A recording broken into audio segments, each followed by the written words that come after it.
Welcome to my YouTube channel. If you don't know me, my name's Christineth. You should know where that's from. If not, it's okay. I'll give you a pass. But sit back, relax, grab your cup of coffee. I'm sorry. I'm still deciding what my tone needs to be talking into this thing. We're about to get into the muscle up and how I ended up achieving it finally. It's a little toast. I don't know. Maybe I'm going through menopause a little early, but it's hot, it's cold. You're yes and you know. You're in and you're out.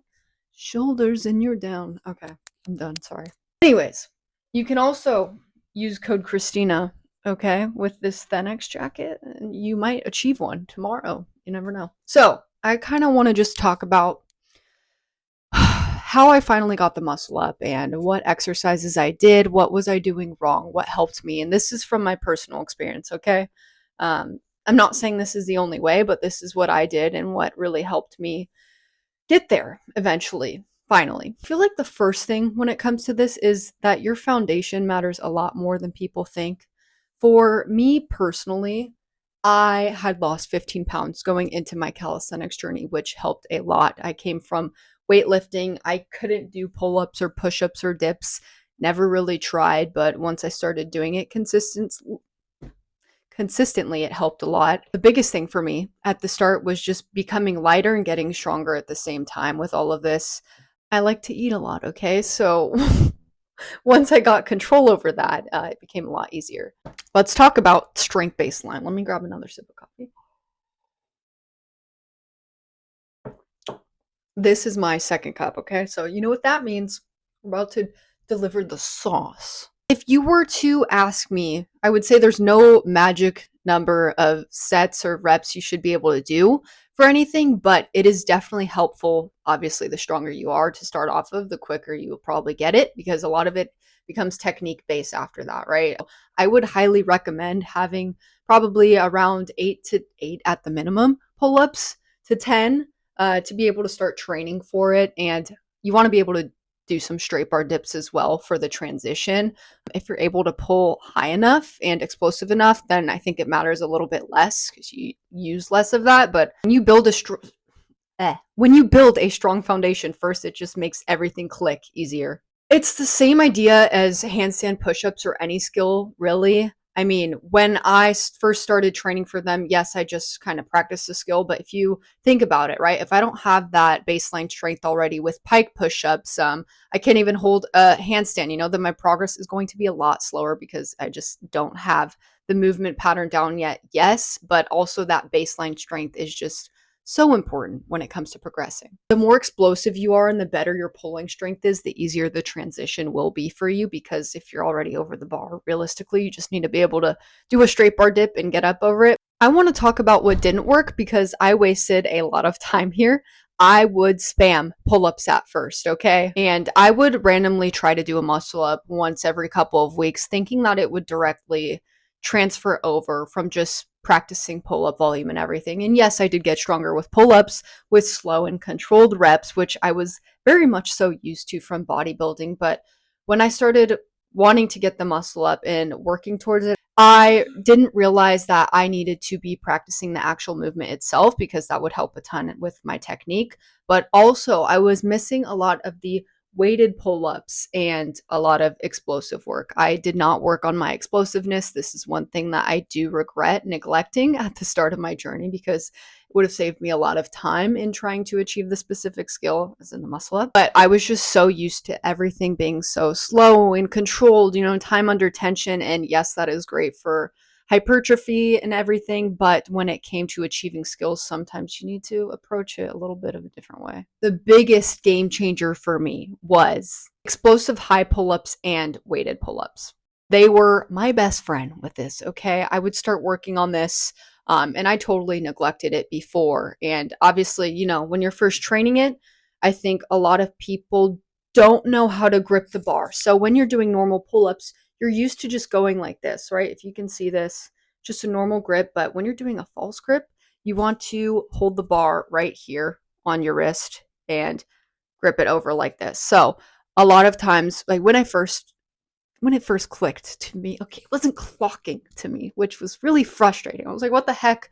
Why am I slipping? But really go over the bar. And if it's foreign to you, right, you want to make sure that you're working on your mobility and everything, because that is a lot of strain on your brachialis and your wrist in general to put yourself in that position if it's something you're not used to. So I would highly recommend getting used to that false grip position. And if it's something that doesn't click in your head, like it didn't for me, try starting off with easier progressions, right? So just assisted hangs, maybe getting used to doing more of an overhand grip versus just gripping it like this, because it is a lot of stress on your tendons.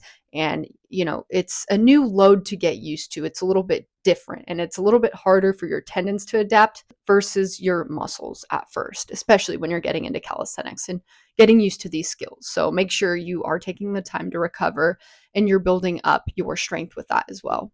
I didn't jump straight into trying false grip muscle ups. Like I said, right? I would focus on doing dead hangs in a false grip and then working on some false grip pull ups. And I wasn't able to fully do it, but even a semi one. So obviously, if I'm gripping it all the way over and it kind of slipped, I ended up in a semi false grip position, which was way easier for me to practice with the muscle up than just trying to be flat like this. If you just think about it logically, right? If you're trying to do a muscle up, let's say you're using a band to practice the movement in general, which you should be doing. If you want to get better at a skill, you need to practice the movement pattern in general. So obviously when it comes to that, you would just use a heavier band and decrease the resistance over time.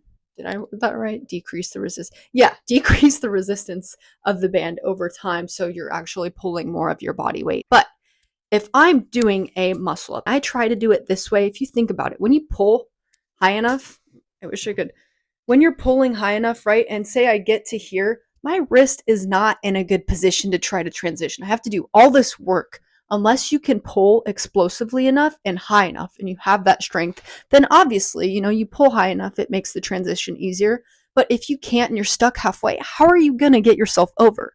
So if you think about it, if your wrist is in this false grip position, right, and I'm pulling like this, I'm pulling in that motion, when I come up, all I have to do is just press up. I'm already in this optimal position versus trying to push up from this. Like, that's just not going to work. That's a lot of stress on your elbows and tendons, and you will get yourself injured if you don't have the strength to transition from that already.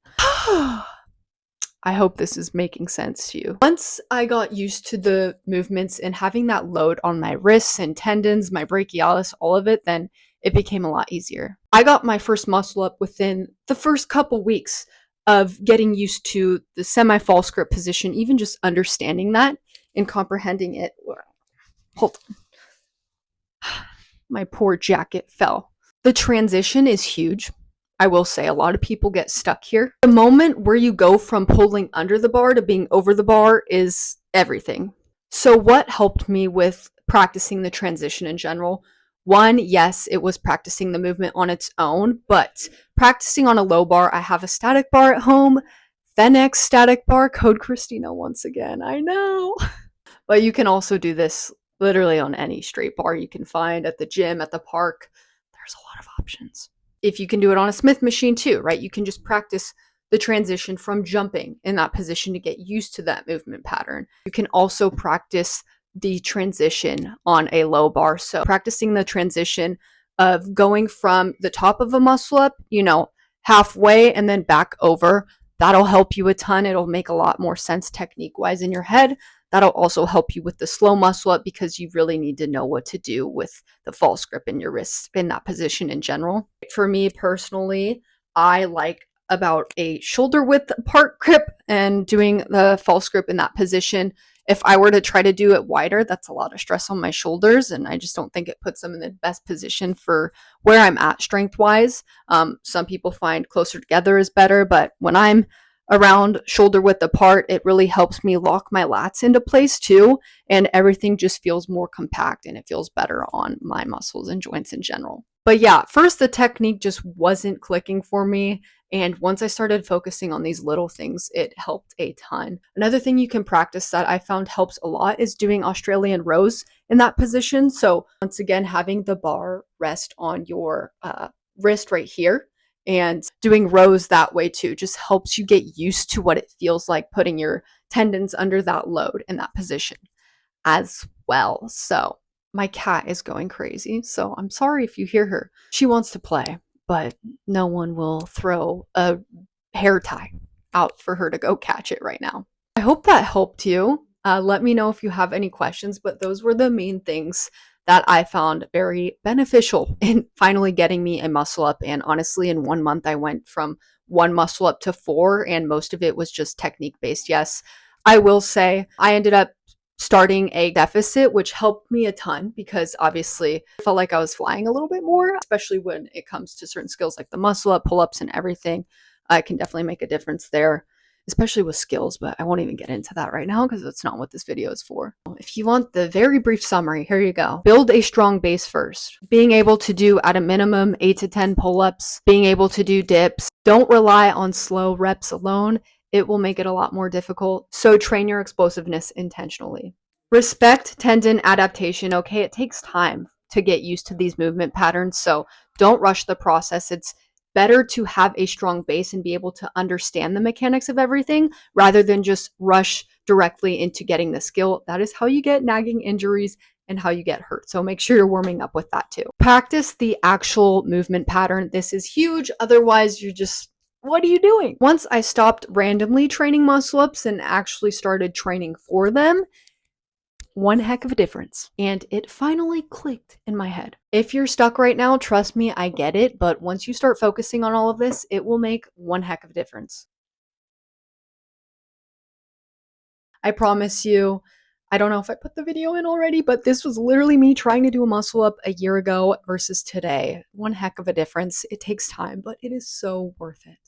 Also, once your tendons adapt to the movement pattern, you can also start doing a method called grease the groove. And this will help a lot when you're trying to achieve something specific. It's where you do, let's say, a couple sets of something you're trying to get better at. It could be pull ups, muscle ups in this instance. You do that throughout the day, around 40 to 60% of your max, I would say.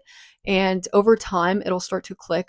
And obviously, you're getting more volume in, so you're adapting to it, and you will be able to get so much better at this. And this is honestly how I train a lot of the time, too. I'll get into this on a different video, but it just helps a lot. That's all for now. If you found this helpful, go get yourself another cup of coffee and go get your muscle up and use code Christina on your next Calisthenics purchase.